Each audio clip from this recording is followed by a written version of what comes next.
Shalom, sahabat dan para pimpinan yang telah hadir di dalam Zoom meeting pada pagi ini.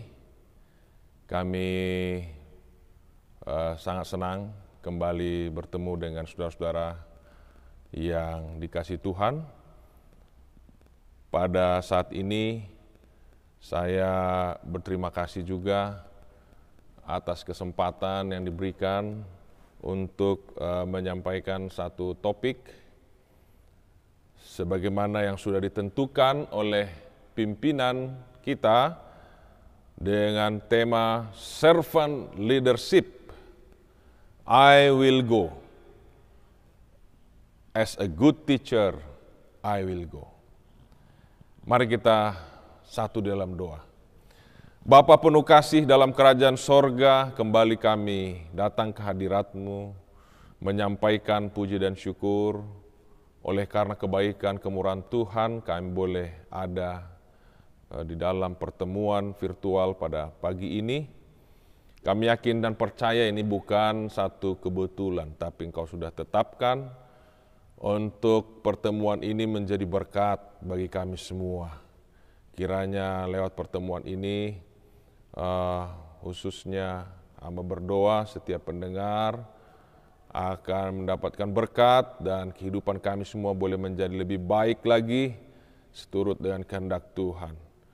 Kiranya Roh Kudus Tuhan boleh mengisi hati kami, mengenyangkan setiap hati yang lapar dan haus akan kebenaran. Terpujilah nama-Mu, di dalam nama Yesus Tuhan Juru Selamat kami telah berdoa. Amin.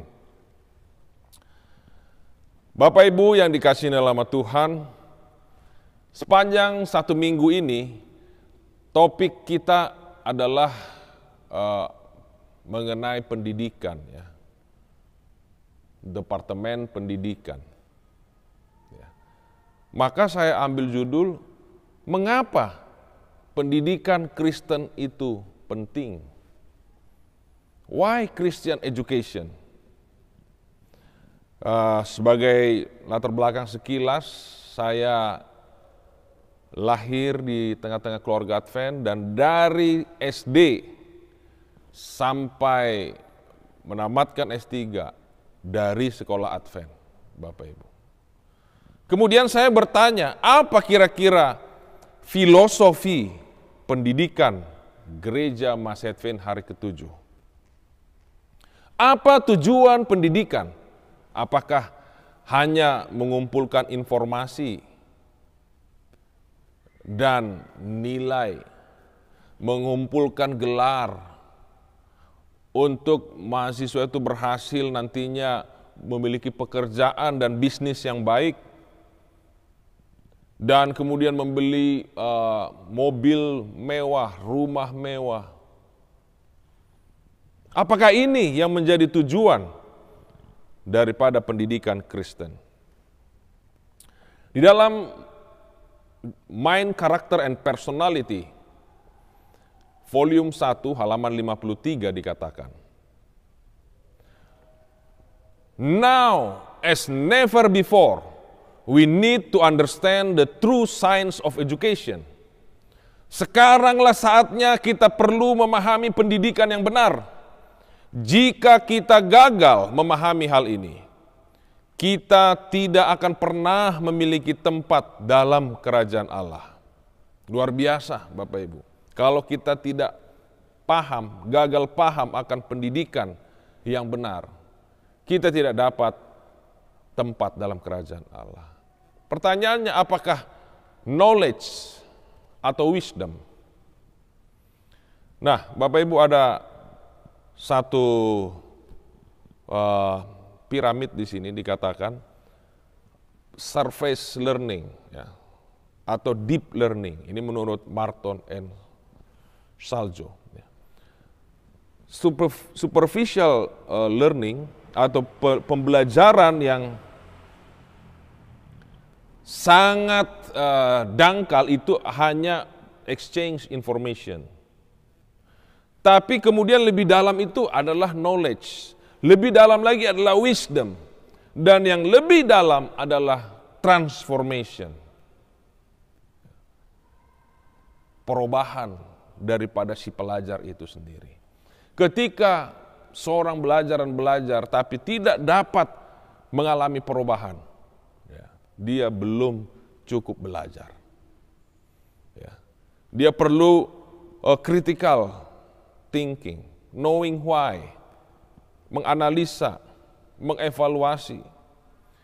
Di dalam buku Education, halaman 30 dikatakan, in the highest sense, the work of education and the work of redemption are one. Menurut pemahaman yang tertinggi, pekerjaan pendidikan dan penebusan itu satu, Bapak Ibu. Sama pendidikan dan penebusan itu. Dan di halaman 13, buku Education dikatakan, pendidikan yang benar adalah perkembangan yang harmonis dari kekuatan fisik, mental, dan rohani. Harmonis. Itulah sebabnya kalau dikatakan definisi pendidikan yang benar adalah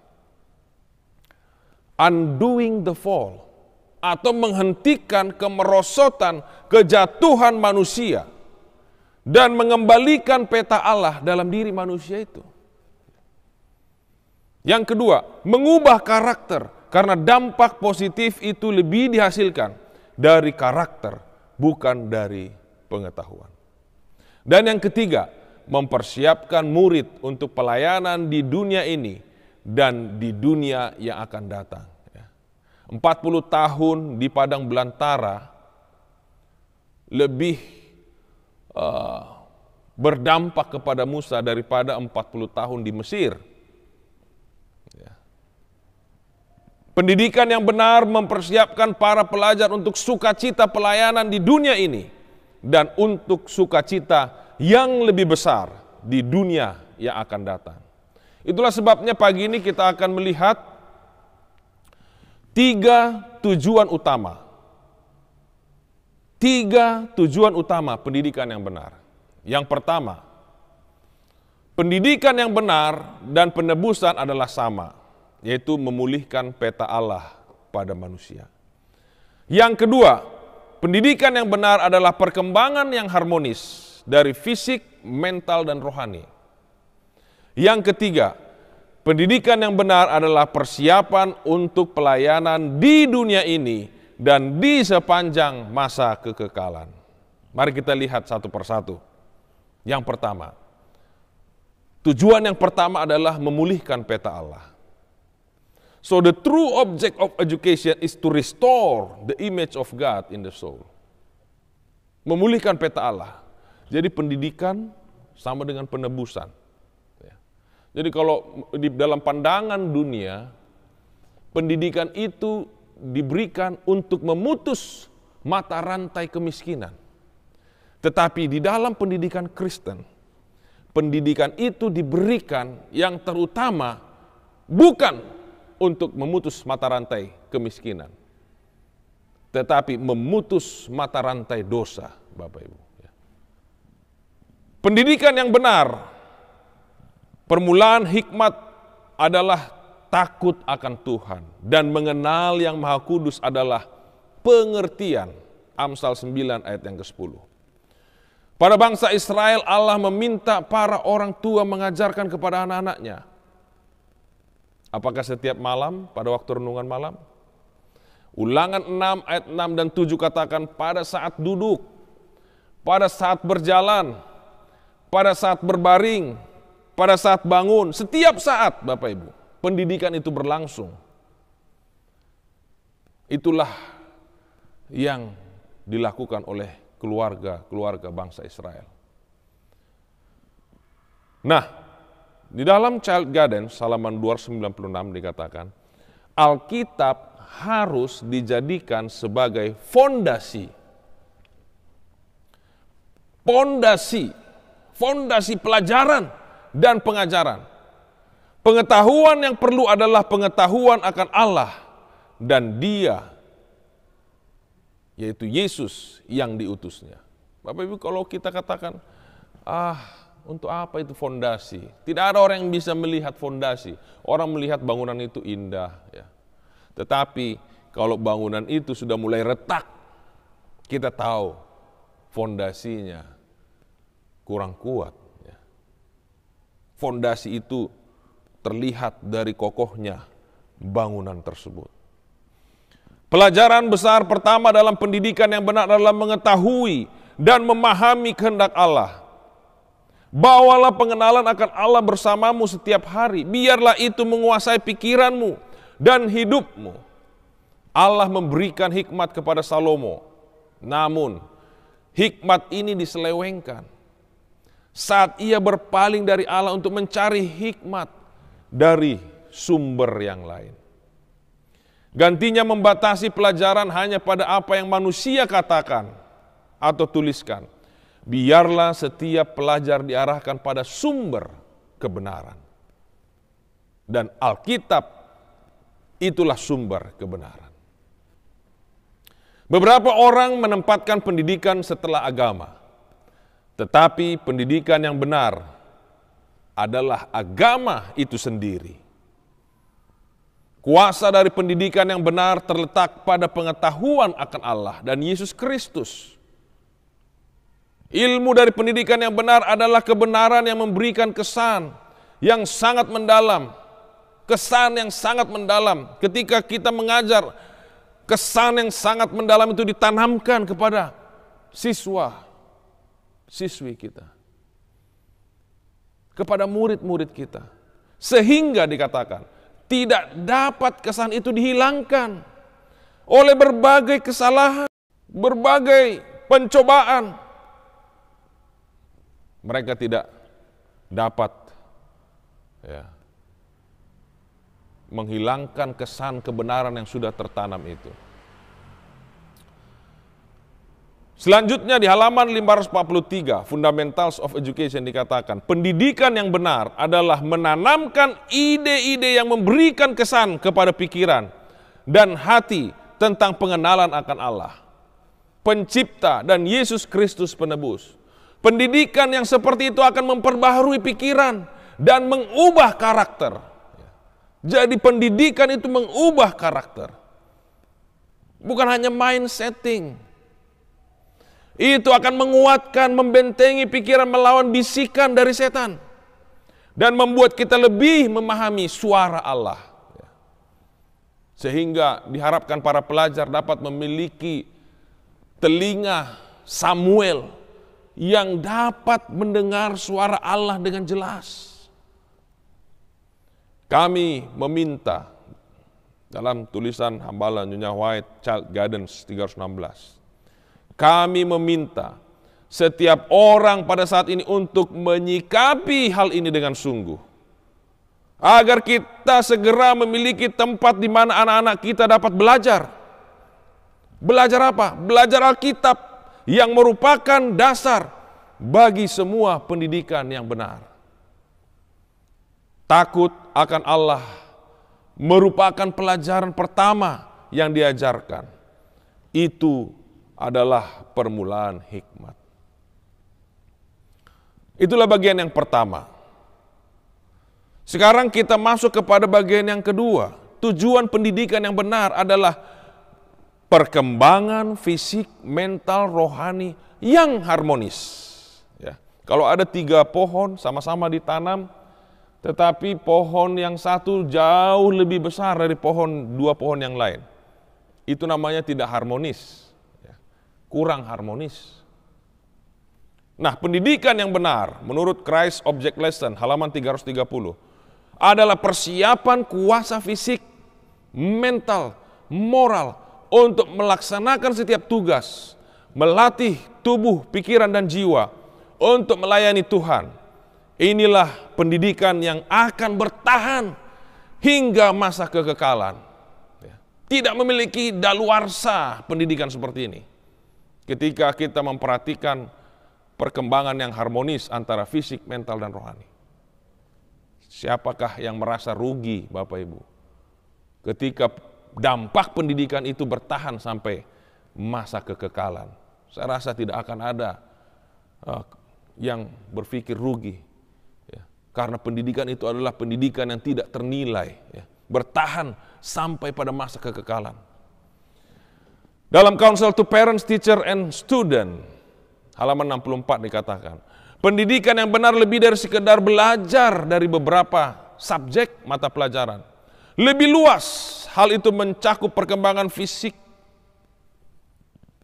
kesanggupan mental, perkembangan yang harmonis dari kekuatan fisik dan kesanggupan mental. Hal itu mengajarkan kasih dan takut akan Allah dan merupakan sebuah persiapan untuk melaksanakan tanggung jawab setiap hari. Lebih lanjut, dikatakan pada usia kanak-kanak dan usia muda, pelatihan secara teori dan praktis atau praktikal harus dipadukan.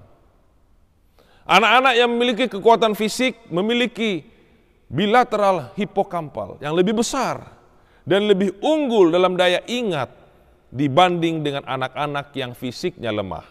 Ini menurut Brain Research Journal tahun 2010. Maka kegiatan fisik itu sangat diperlukan. Bukan hanya meningkatkan kekuatan mental, tetapi juga kualitas hidup. Dan juga menguatkan fungsi otak dan daya pikir. Memperbaiki perilaku, meningkatkan konsentrasi, meningkatkan peredaran darah dan oksigen ke otak, meningkatkan level endorfin akibat kurangnya kecemasan, dan memiliki mood yang baik, meningkatkan faktor pertumbuhan yang membantu pembentukan sel-sel syaraf yang sudah rusak.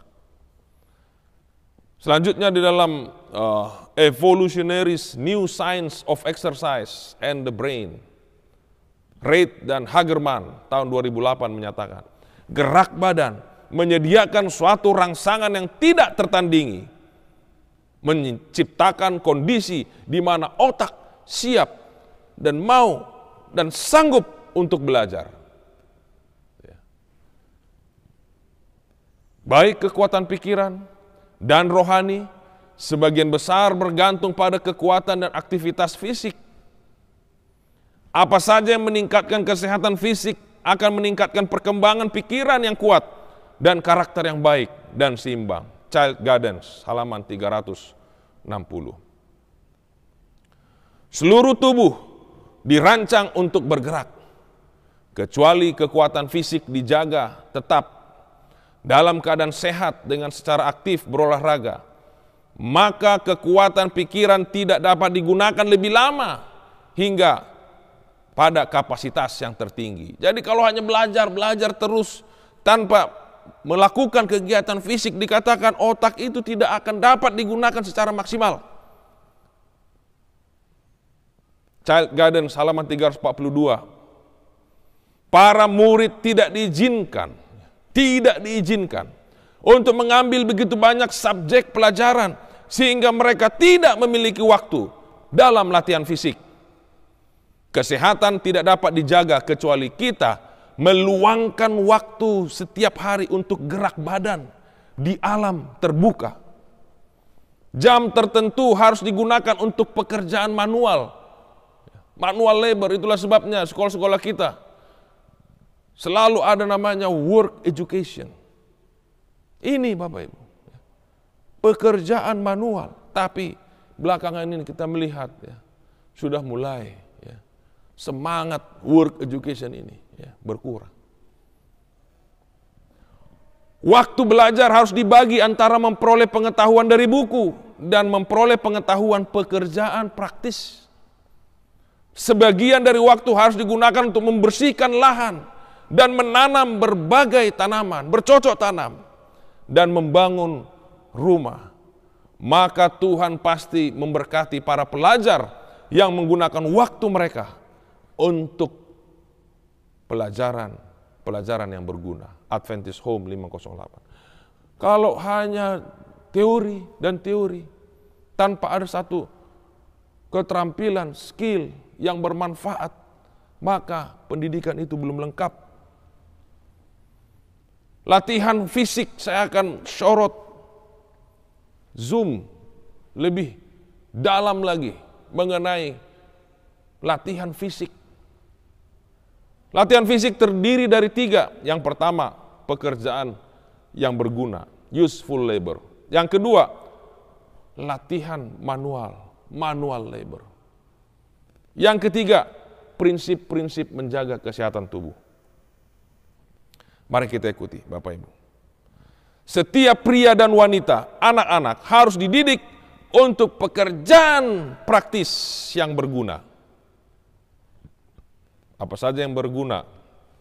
Membuat roti kah? Bercocok tanam, bisa dipanen, menjahit, apa saja, bertukang.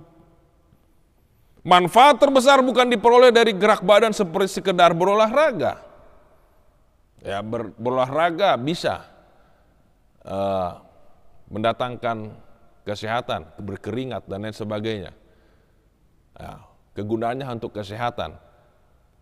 Ya, tapi useful labor ini maksud adalah ketika kita bekerja dan menghasilkan sesuatu. Ya, di samping kesehatan menghasilkan sesuatu. Ada nilai ekonomis di sana. Ada keuntungan berada dalam terbuka, di alam terbuka dan juga melatih otot-otot. Tapi biarlah energi yang sama diberikan untuk melakukan pekerjaan yang berguna. Maka manfaatnya akan lebih besar. Ya, Yesus ketika dia di Nazaret, dia melakukan useful labor. Pekerjaan, hasil karya, pertukangan yang dia kerjakan didapati sempurna. Orang senang sekali membeli perabotan yang dikerjakan oleh Yesus. Ini useful labor.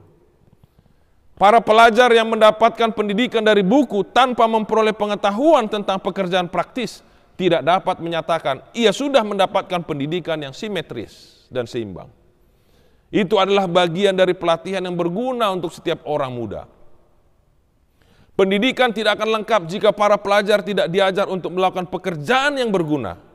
Karena bekerja secara manual dengan tangan adalah bagian dari rencana Injil. Counsel to Teachers, halaman 307. Bagian dari Injil jika para pelajar, murid-murid kita ajarkan untuk bekerja dengan tangan. Di kebun, di mana saja. Guru agung itu memberikan arahan kepada bangsa Israel bahwa setiap orang muda harus diajarkan pekerjaan yang berguna. Boleh saja mereka belajar dari literatur atau buku-buku, namun mereka harus diajarkan keahlian. Inilah bagian penting dari pendidikan mereka. Ketika seorang anak cukup dewasa untuk dikirimkan ke sekolah, guru harus bekerja sama dengan orang tua. Dan pelatihan pekerjaan manual harus dilanjutkan sebagai bagian dari pelajaran di sekolah. Charles Gaddens 320.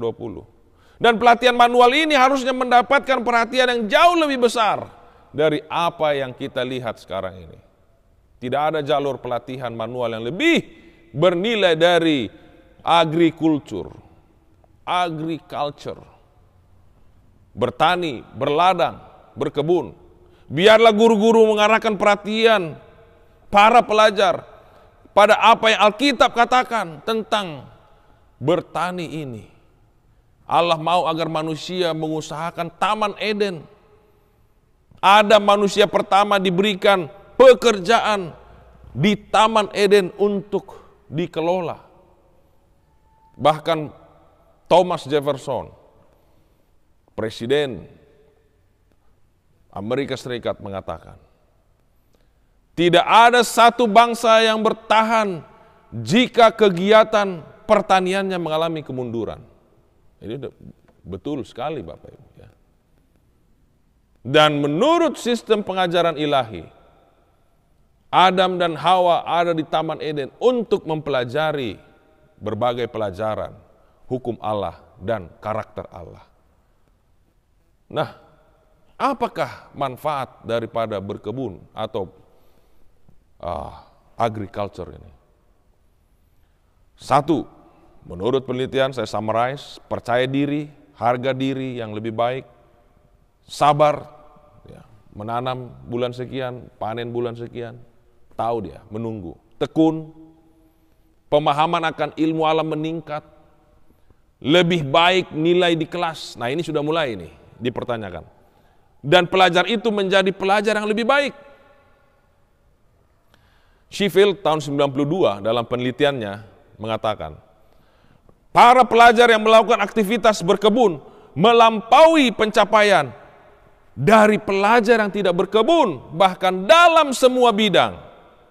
Informasi umum, membaca, bahkan mengeja, menulis, bahkan matematika. Bagaimana mungkin? Penelitian berikut menurut Hoffman, Thompson, dan Cruz, data-data menunjukkan bahwa kegiatan di alam terbuka memiliki dampak positif untuk self-esteem dan kesehatan mental. Setelah dipelajari, maka ditemukan rahasianya, Bapak Ibu, ada pada mikrobakteri Vaccae.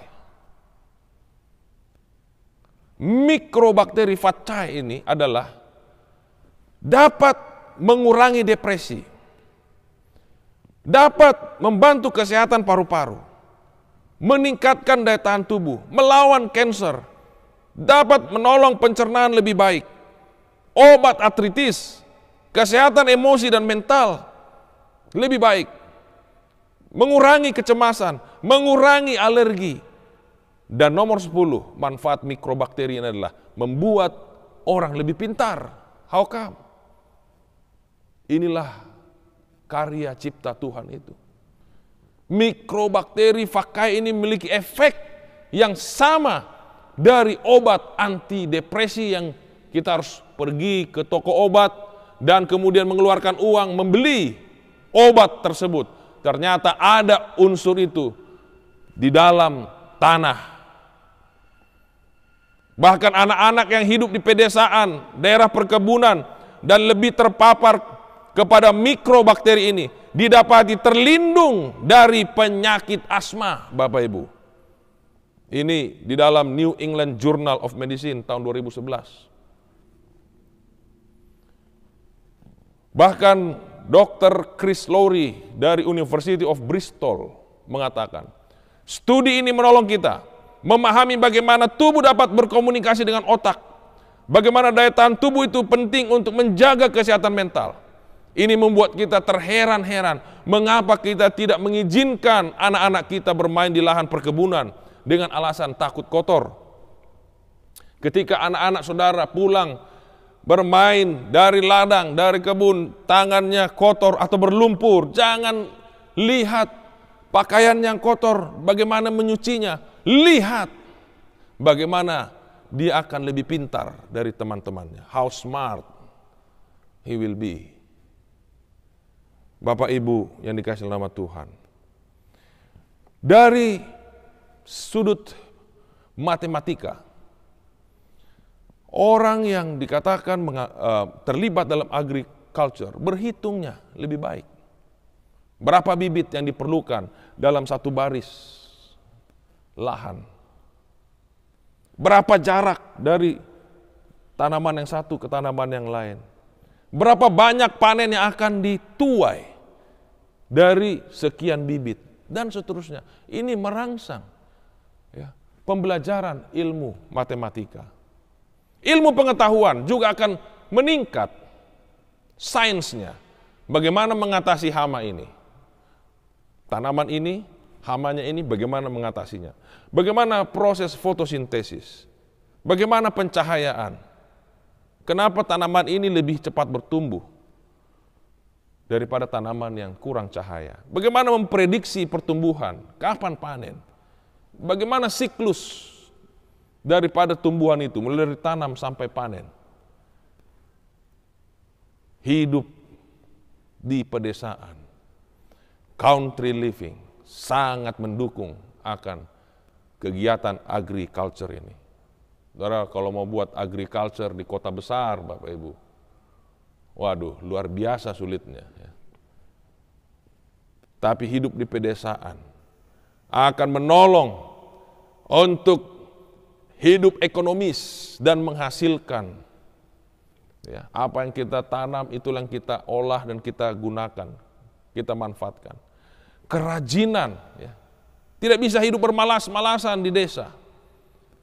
Melihat semua adalah sebab akibat. Kalau saya tidak tanam pada bulan ini, saya tidak akan panen pada sekian bulan mendatang. Mengajarkan akan tanggung jawab. Kalau saya tidak ambil air ke mata air, maka tidak akan ada air minum dan lain sebagainya. Menyadari lingkungan alam, mengembangkan kuasa untuk memperhatikan. Taman Eden dirancang bukan hanya sebagai tempat tinggal, tapi juga ruangan kelas bagi Adam dan Hawa. Belajar tentang agriculture harus menjadi ABC dari pekerjaan pendidikan di sekolah. ABC itu adalah alfabet yang pertama.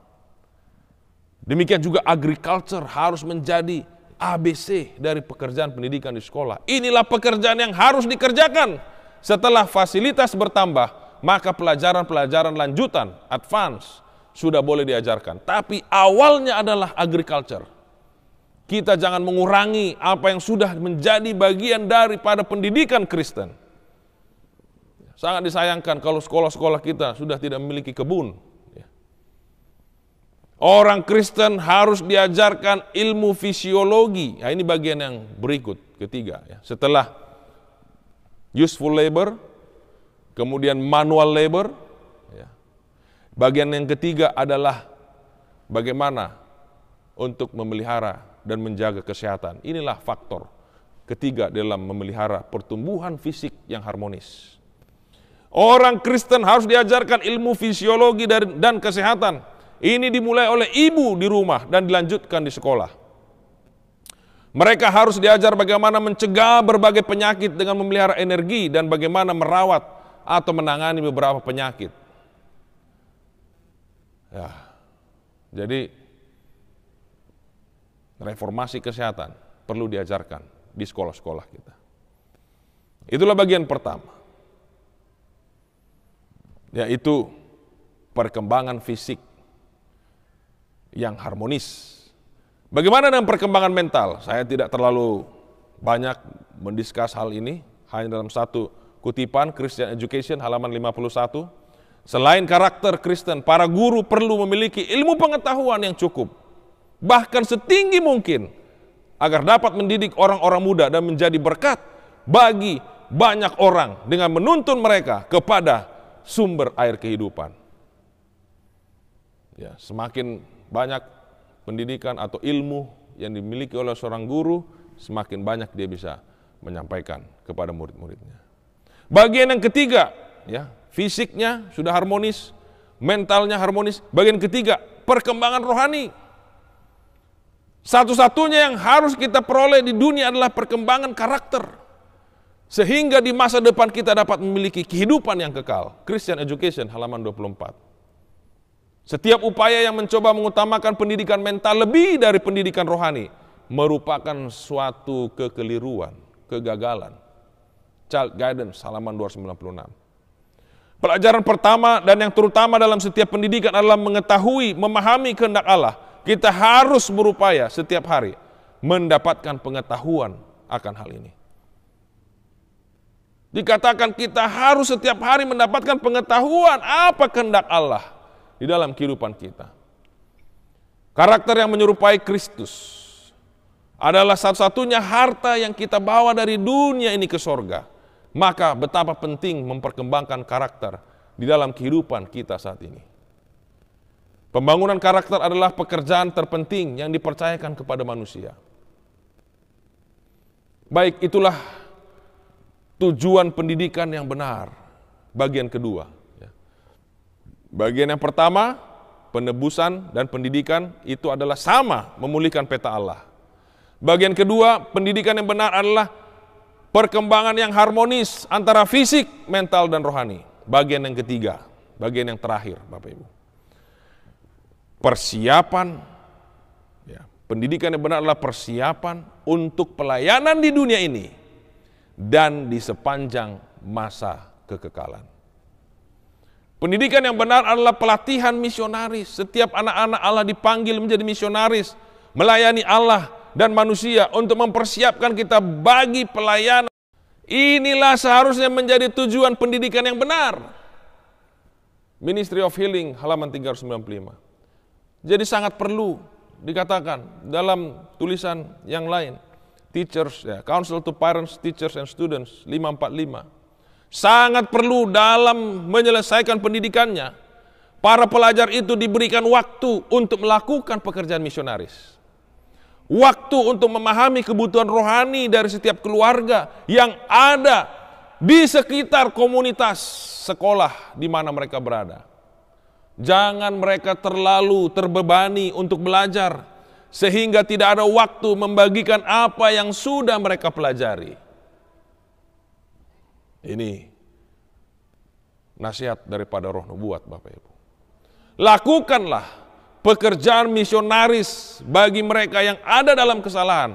Bergaul dengan mereka, bawakan kebenaran kepada mereka. Sedapat mungkin setiap pelajar dalam tahun-tahun perkuliahan mereka terlibat dalam pekerjaan misionaris di desa-desa sekitar mereka. Jangan tunggu selesai mereka sekolah. Mulailah ketika masih bersekolah melakukan pelayanan yang tidak mementingkan diri, Bapak Ibu. Di Ayas kami memiliki komunitas pelayanan keluar, jangkauan keluar, outreach. Setiap Sabat ada jail ministry. Dan hari-hari biasa kami pergi juga untuk mengunjungi akan panti-panti jompo. Dan juga kepada masyarakat yang kurang mampu. Ada seminar-seminar kesehatan. Itu bagian daripada community service. Setiap student diwajibkan untuk melakukan pelayanan dan membuat report. Baru bisa ditamatkan. It is a part of education. Saat orang muda menyerahkan hidupnya pada Tuhan, pemeliharaan janganlah berhenti. Ketika orang-orang muda datang ke sekolah Advent dan kemudian menyerahkan diri kepada Tuhan, berikan tanggung jawab kepada mereka. Biarlah mereka menyadari bahwa mereka diharapkan melakukan sesuatu. Biarlah berbagai bidang pelayanan misionaris dijabarkan. Dan biarlah ia dilatih agar dapat terlibat dalam pelayanan misionaris. Pembangunan sekolah Kristen sangatlah penting. Di sekolah-sekolah yang ada saat ini banyak pelajaran diberikan justru menjadi penghalang berkat dan bukan menjadi berkat. Sekolah-sekolah dibutuhkan, di mana firman Tuhan menjadi dasar pendidikan. Adalah tujuan setan untuk menyelewengkan konsep pendidikan yang benar. Sekolah-sekolah diperlukan di mana firman Tuhan menjadi dasar pendidikan. Adalah merupakan satu hal yang lebih buruk dari kebodohan.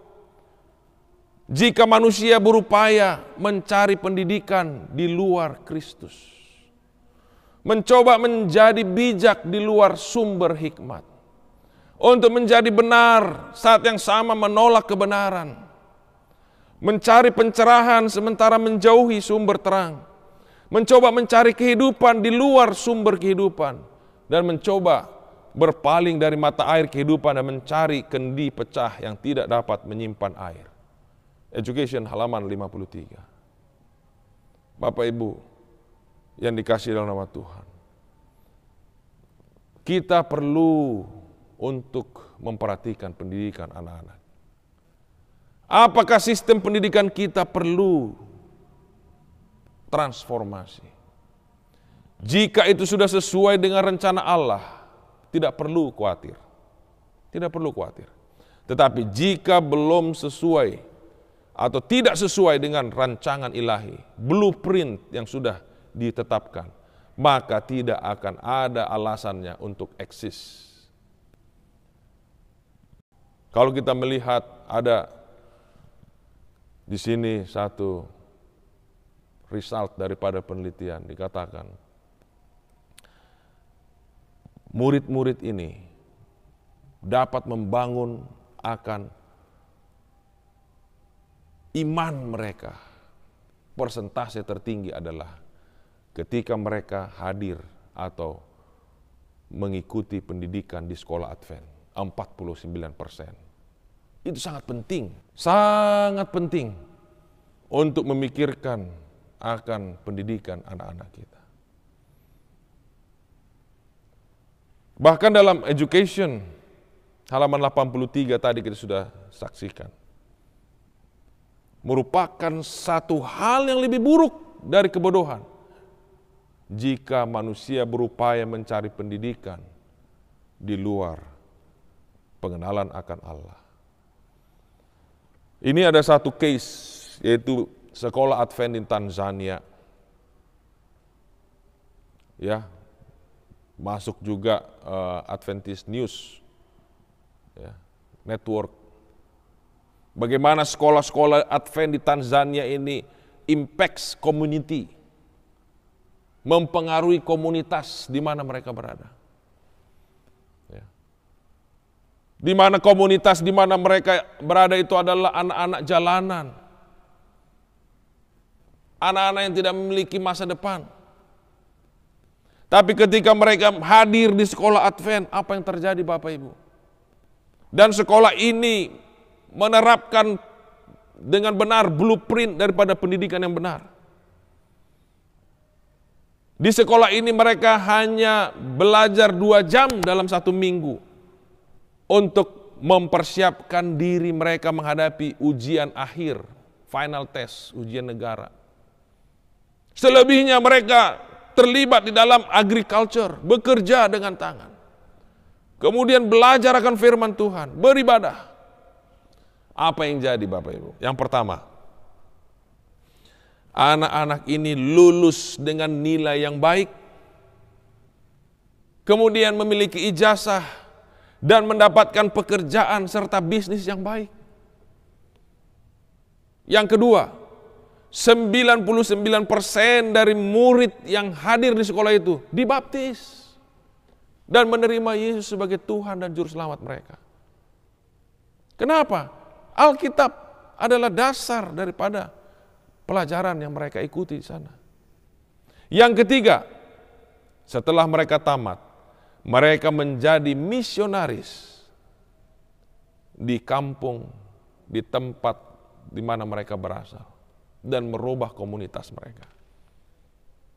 Lihat ini Bapak Ibu. The work of education and redemption are one. Murid-murid yang datang ke tempat itu dibaptis oleh karena pengenalan mereka akan Yesus Kristus, menjadi umat Tuhan yang setia. Yang berikut adalah harmonious development, fisik, mental, and spiritual. Mereka memiliki keahlian di dalam useful labor, manual labor, dan how to keep their body healthy. Mereka dapat membuka bisnis, pabrik roti, bisnis pertanian, dan lain sebagainya. Dan yang paling penting, mereka setelah tamat kembali ke kampung mereka masing-masing, menjadi misionaris untuk menyampaikan Injil kebenaran. Inilah hasil daripada pendidikan yang benar. Bapak Ibu, pertanyaan yang perlu ditanyakan oleh setiap orang tua, apakah layak untuk menghemat dan menyimpan uang lebih banyak lagi meskipun harus mengorbankan masa depan anak-anak untuk kemuliaan nama Tuhan? Saya percaya jika setiap orang tua mengikuti mandat Alkitab untuk mendidik anak-anak dalam jalan yang harus ia tempuh, maka pengorbanan harus dilakukan agar anak-anak kita dapat memperoleh pendidikan yang benar di dalam lingkungan di mana Kristus ditinggikan dan dimuliakan. Bukan sebaliknya, kita mengirimkan ke tempat di mana Kristus dilupakan. Coba bayangkan Bapak Ibu, pada waktu nanti Yesus datang pada kali yang kedua, dan umat-umat Tuhan yang mati telah dibangkitkan dan diubahkan. Umat-umat Tuhan yang masih hidup dalam sekejap mata juga diubahkan. Dan mulai terangkat ke sorga, Bapak Ibu. Kemudian anak-anak ini melihat orang tua mereka sudah mulai terangkat ke sorga. Tetapi mereka tidak terangkat, Bapak Ibu. Mereka mulai mencoba, Papa, kenapa saya tidak bisa terangkat ke sorga? Mama, tunggu dulu, saya tidak bisa naik ke sorga. Kenapa saya tidak bisa terangkat? Dan saudara melihat ke bawah, anak saudara tidak terangkat ke sorga. Bagaimana perasaan saudara? Sementara saudara saksikan rumah saudara, beberapa rumah saudara, beberapa tanah saudara, aset saudara, mobil saudara, tabungan saudara di bank, tinggal di dunia. Seharusnya itu dapat mengirimkan anak-anak saudara ke tempat sekolah terbaik, di mana Kristus ditinggikan, di mana ada sistem pendidikan yang benar.